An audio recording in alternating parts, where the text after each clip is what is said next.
Prime Minister Narendra Modi inaugurated the Pamban Bridge. Let's get you the latest. Prime Minister Narendra Modi addressed a public gathering after inaugurating the Pamban Bridge in Tamil Nadu's Rameswaram. Tamil Nadu Governor R.N. Ravi and Railway Minister Ashwini Vaishnav were also present.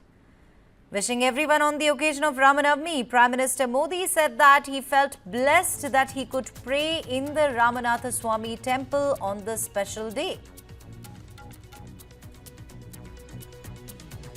On Pamban Bridge inauguration, Prime Minister Modi said that this rail and road project will push connectivity in Tamil Nadu and the Pamban Bridge would create new job opportunities for the youth of Tamil Nadu.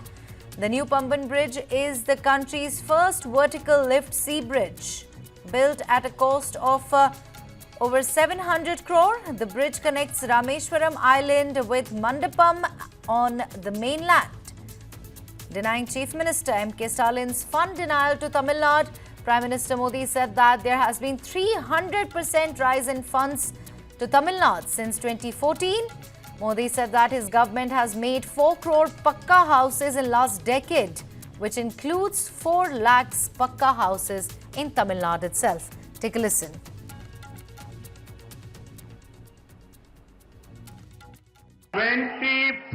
से पहले rail project के लिए हर साल सिर्फ only 900 crore rupees ही मिलते थे।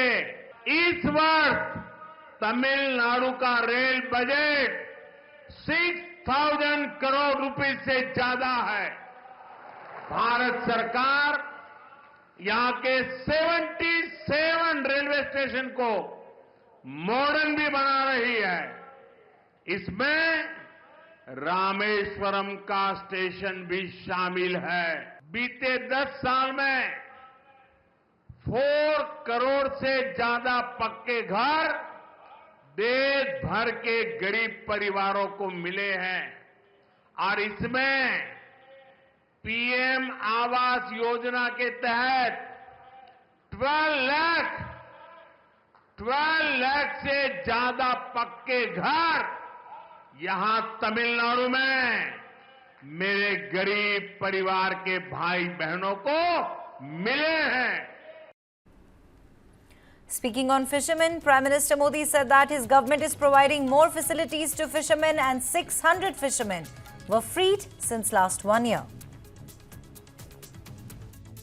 तमिलनाडु के fisheries infrastructure को मजबूत करने के लिए स्टेट को जो भी मदद चाहिए वो केंद्र सरकार दे रही है। पिछले 5 साल में पीएम मत्स्य संपदा स्कीम के तहत भी तमिलनाडु को करोड़ों रुपए मिले हैं।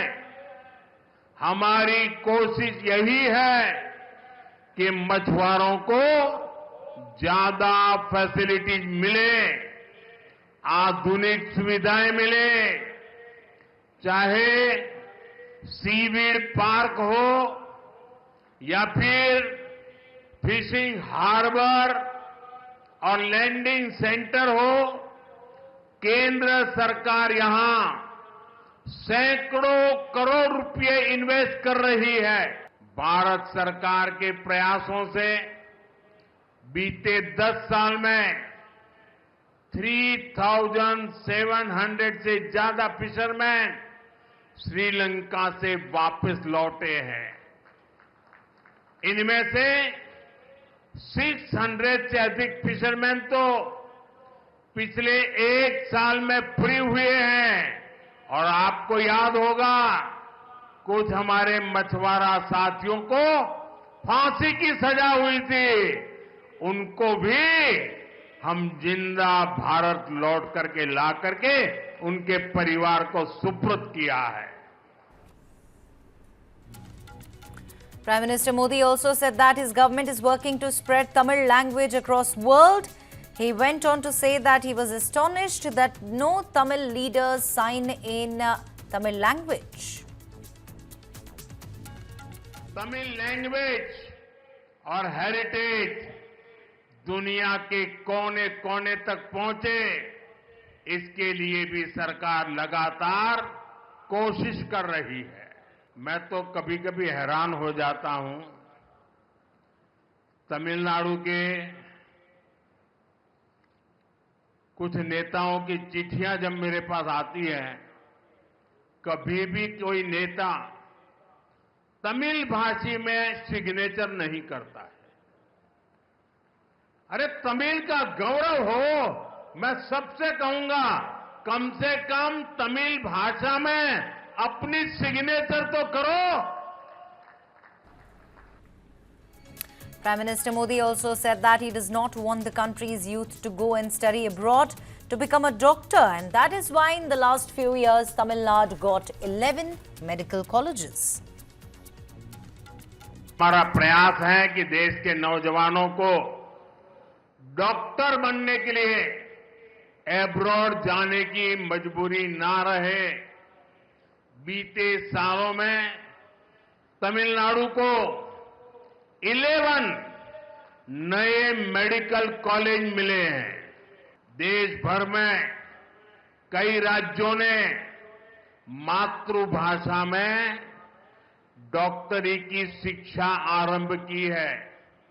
अब गरीब से गरीब मां का बेटा बेटी भी जिसने अंग्रेजी नहीं पढ़ी है वो भी डॉक्टर बन सकते हैं। मैं भी तमिलनाडु सरकार से आग्रह करूंगा कि वे तमिल भाषा में डॉक्टरी के कोर्सेज चालू करें ताकि गरीब मां के बेटे बेटी भी डॉक्टर बन सके। After concluding his Sri Lanka visit, Prime Minister Modi directly went to Tamil Nadu and visited the Ramanatha Swamy temple on the occasion of Navami and offered prayers there. Wearing traditional attire, a veshti, shirt and angavastram, he visited the temple for the second time.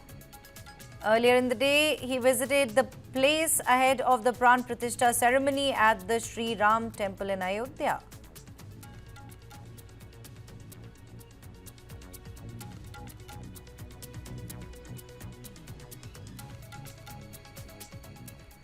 The Bharatiya Janata Party is celebrating its foundation day. On this occasion, Prime Minister Narendra Modi said that the people are seeing the good governance agenda of the party, which is also reflected in the historic mandates it received in the years gone by.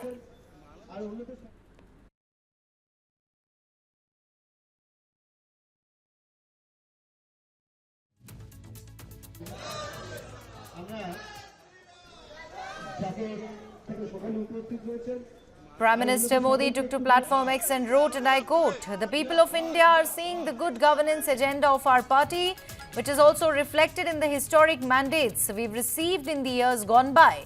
Be it in the Lok Sabha elections, assembly elections across different states and various local body polls across the nation, our governments will continue serving society and ensuring all-round development." The BJP was founded in 1980, emerging from the Bharatiya Janasangh. It contested its first national election in 1984, winning just 2 Lok Sabha seats.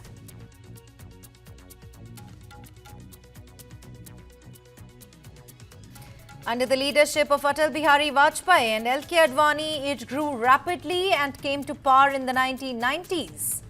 Prime Minister Modi led the BJP to its first full majority in 2014 and has since headed the government at the centre.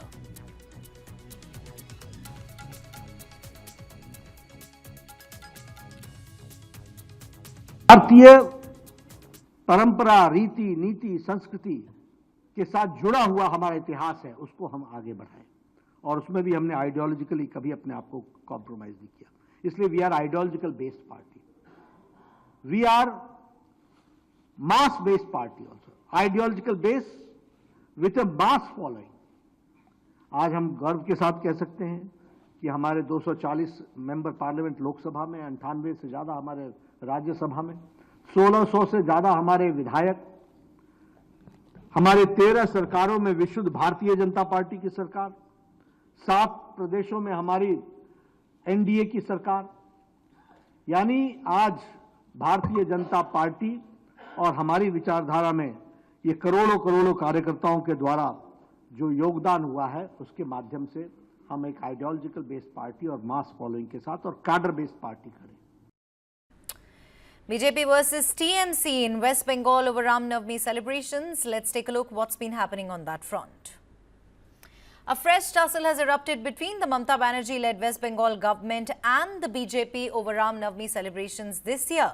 The state government has imposed several restrictions on Ram Navami processions planned by Hindu organizations and the BJP. In response, the BJP leaders have urged people to join the rallies and chant Jai Shri Ram to assert their identity. The authorities have capped procession participation at 200 people and banned weapons, including long lathis traditionally used to carry saffron flags with Lord Ram's image. इस पूजा को लेके BJP Trinamool का कोई संपर्क नहीं है। यहाँ राजनीतिक दल की कोई बोलती क्यों आएगी और इस तरीके का एक जो है माहौल तैयार करने की जो कोशिश भाजपा कर रही है ये गलत है। आप मंदिर में आइए, आम जनता की तरह पूजा कीजिए, किसने रोका? कोई किसी को नहीं रोक रहा है। लेकिन आप जो है श्री रामचंद्र के जन्मदिन में आप अपने आप को उनसे भी बड़ा देखते हो, अपना राजनीतिक दल को भी उससे बड़ा देखते हो, तो वहीं पे कहीं ना कहीं गड़बड़ लगता है। Amid this backdrop of tension, BJP Sukanta Majumdar has come out to say that Jai Shri Ram belongs to everyone. CPM TMC should also participate in Ram Navami procession. Who's stopping them? देखिए, राम तो सबके हैं, हम तो बोलते हैं राम सबके हैं, सब सारी पार्टियां, यहाँ तक कि सीपीएम को भी रामनवमी में जुलूस में चलना चाहिए। कौन मना कर रहा है? करना चाहिए। तृणमूल भी करे, कौन मना कर रहा है? Police also restricted rally routes, barring processions from passing through roads near mosques or Muslim-dominated localities. Cities like Howrah, Asansol, Burdwan, Siliguri police there also summoned organizers and urged them to scale down the event. Frustrated by the curb, several groups approached the Calcutta High Court, and on Friday, the court allowed two Ram Navami rallies in Howrah, one by the VHP and another by Anjani Putra Sena, on the condition that they remain peaceful and without weapons, including flag-bearing lathis. Reacting to this, BJP leader Dilip Ghosh said Ram Navami would be celebrated on a grand scale across Bengal, and it was the police's duty to ensure peace. कोई स्पर्शों का तो नहीं है। पूरा बंगाल में धूमधाम से उत्साह के साथ रामनवमी मनाया जाएगा। पुलिस प्रशासन का काम है, कोई गड़बड़ करने आता तो उसको रोकना। हिंदू समाज अपना उत्सव त्यौहार अपने ढंग से मनाता है, किसी में से कोई इतराज नहीं, किसी को कोई परेशानी नहीं होना चाहिए। करोड़ों लोग निकलेंगे रास्ता में। आज देखिए मंदिर तोड़ा जा रहा है, मूर्ति चोरी हो रहा है, पंडाल जलाया जा रहा है, तो हिंदू तो अपना सुरक्षा के लिए निकलेगा। कोई अगर हथियार लेकर निकल गया उसमें गुनाह क्या है? हमारा भी कहना है, इफ्तार होता है, भारत तेरे टुकड़े होंगे स्लोगन होता है, अगर कोई जय श्री राम बोल दिया तो कौन सा प्रॉब्लम हो जाएगा? यादवपुर को वहाँ भी जवाहरलाल नेहरू यूनिवर्सिटी में ऐसे ही होता था। ये देश विरोधी शक्ति जो है उसको धीरे धीरे शांत करना है और हो जाएगा। वहाँ हुआ तो यहाँ भी हो जाएगा। ये परमिशन का जरूरत नहीं होता है, ये हम लोग का धर्म का है। अगर दुर्गा पूजा में कोई विसर्जन के लिए अगर ये पश्चिम बंगाल में सिर्फ परमिशन मांगता है, बाकी जगह में नहीं होता है। धर्म का बात है, यहाँ पे किसी को कोर्ट से हम लोग कोर्ट से परमिशन लेना पड़ता है, पुलिस से परमिशन नहीं देंगे। पुलिस अभी कैडर हो गया है, पुलिस अभी पुलिस नहीं है। Meanwhile, BJP MLA Suvendu Adhikari laid the foundation stone of Ram Temple in Bengal's Nandigram. Another controversy has emerged at Jadavpur University, where authorities denied permission for Ram Navami celebrations on campus. Statements cited the absence of a vice-chancellor as the reason for withholding approval.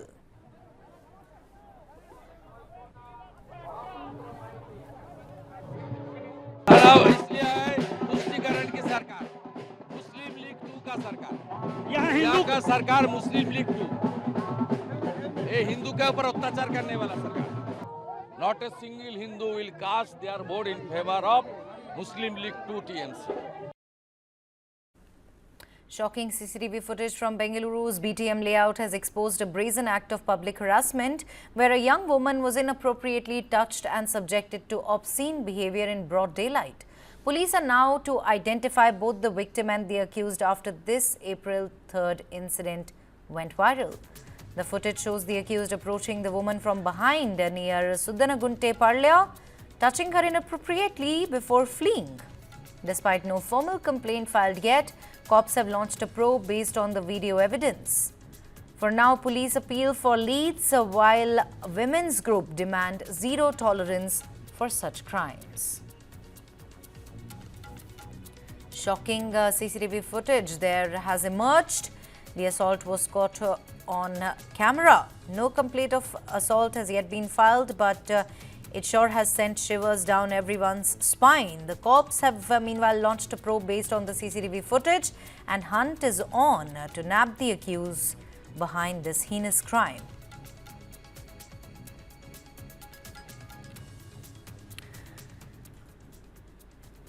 Are you unsure about what to do after SSLC or PUC? Well, help is at hand. TV9 Kannada's Education Summit 2025 is currently underway in Bengaluru, bringing students, parents and education experts under one roof. The TV9 Kannada Education Summit 2025 kicked off at Tripura Vasini Palace grounds in Bengaluru and will continue till the 6th of April. The summit is a major platform for SSLC and PUC students, offering career guidance, course counseling and expert advice to help them make smart educational choices. Students can explore a range of higher education options both in India and abroad and receive personalized career counseling from experienced professionals. Renowned colleges and institutions have joined hands with this summit, making it a one-stop destination for education planning. Importantly, the entry is free and parking is available, making it easier for students and parents to attend.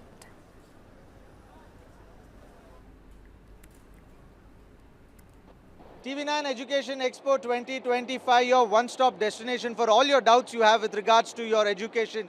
If you are unsure what you have to do after 10th standard or 12th standard, this is the place where you have to be, because this is the place that will help you clear all your doubts.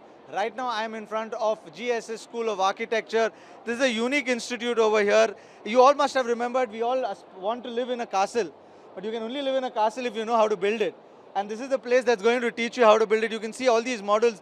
These are designed by the students of this institute, and I have ma'am with me over here. Ma'am, pehle to let us know what is your university giving out to the students over here, and why do they have to choose your university? I'll hold it for you. GSS School of Architecture is first of its kind in Karnataka. There's only one more institution of similar kind, that is in Pune.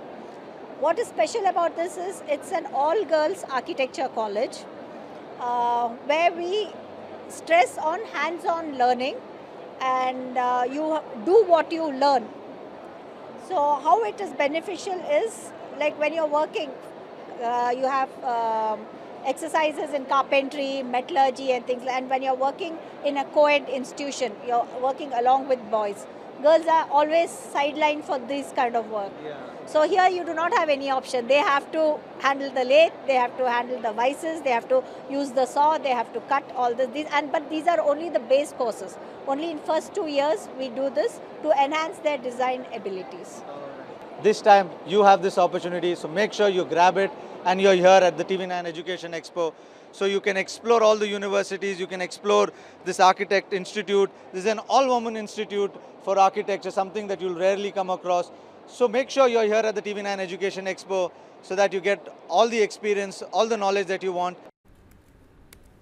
Moving on now, thousands of protesters gathered in Washington, D.C. and across the United States on Saturday, part of some 1,200 demonstrations expected to form the largest single day of protest against President Donald Trump and ally Elon Musk since they launched a rapid-fire effort to overhaul government and expand presidential authority. This administration, no adults are in the room unless they get added on. Work for a guy that he called the Hitler of America. Thousands there took to the streets of downtown Los Angeles on Saturday to protest against U.S. President Donald Trump and his policies. Take a look at the visuals right on your screens. This administration, no adults are in the room unless they get added on. Work for a guy. Aerial footage there right on your screen shows crowds holding placards gathering around Los Angeles Pershing Square before the large congregation moved in unison down the city streets. A giant balloon in the likeness of Trump was also seen being carried along. Take a look.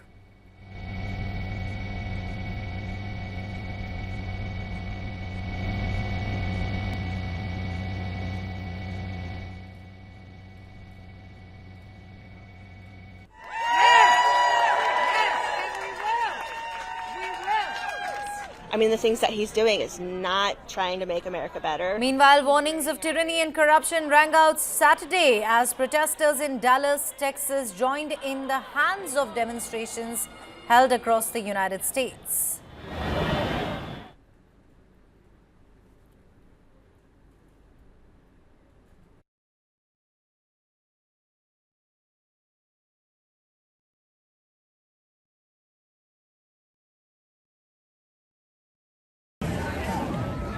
Thousands of people protested there in front of Colorado Capitol on Saturday before marching through the city to protest against President Donald Trump and his billionaire ally Elon Musk. Let's now take you to Atlanta, where protesters marched through Atlanta, Georgia, joining more than 1,000 demonstrations nationwide in what was expected to be the largest single day of protest against United States President Donald Trump and Elon Musk. Take a look.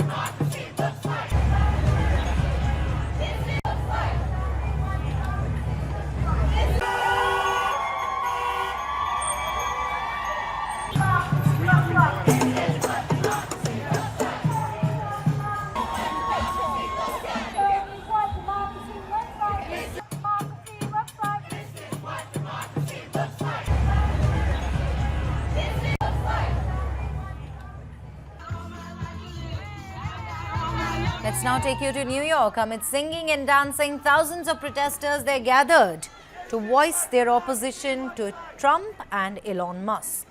This is what democracy looks like.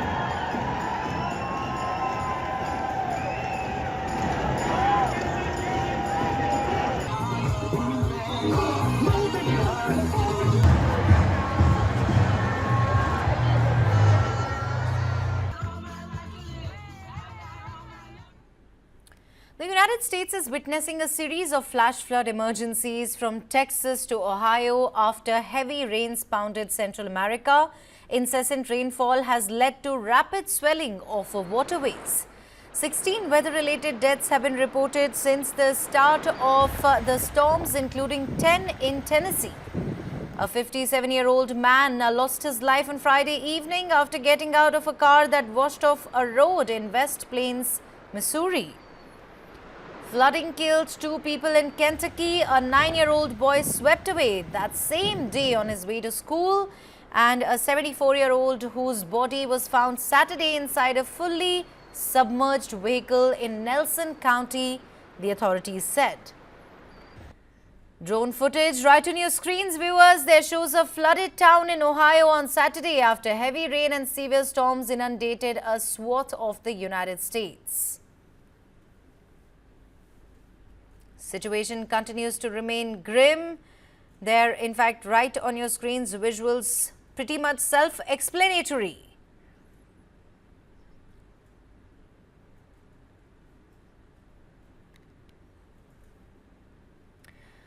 The United States Central Command released video footage on Saturday showing fighter jets launching from an aircraft carrier said to be used during continuous operations against the Iran-backed Houthis. The footage showed aircraft launching from the Harry S. Truman Carrier Strike Group. The U.S. has been conducting its biggest military attacks against the Yemeni group under President Donald Trump's administration since the 15th of March. The strikes are meant to force the Iran-aligned Houthis to renounce attacks on shipping in the Red Sea, including against U.S. warships.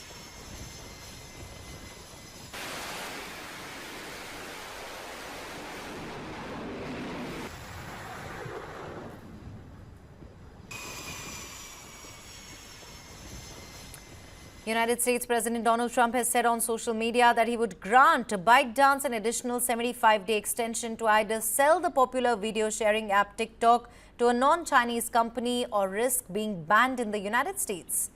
In his first term, Trump signed an executive order effectively seeking to ban the app in the United States unless ByteDance sold its United States operation to an American company, but the order did not go into effect amid legal challenges. In April 2024, the then United States President Joe Biden signed a law that gave ByteDance 270 days to sell TikTok, citing unfounded national security concerns. If the company failed to comply, the law would require App Store operators such as Apple and Google to remove TikTok from their platforms starting on the 19th of January 2025.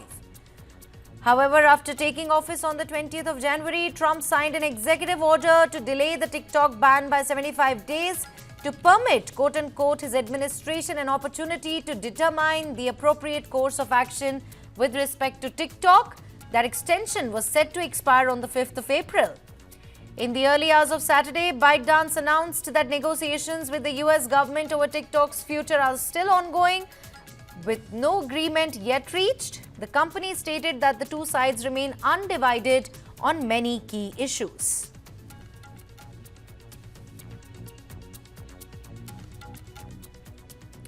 In an emotional and highly anticipated moment, Pope Francis made his first public appearance at the Vatican today, just 2 weeks after being discharged from the hospital following a life-threatening battle with pneumonia. The 88-year-old pontiff, visibly moved, greeted thousands of faithful gathered for a special Jubilee Mass for the sick, marking a significant step in his recovery. Despite being in a wheelchair, the Pope's voice sounded stronger than during his brief address outside the hospital on the 23rd of March when he was released after a 5-week stay, his most serious health crisis in 12 years as head of the Catholic Church. The Sunday Mass was a symbolic return for Francis, who has made care for the sick and vulnerable a cornerstone of his papacy.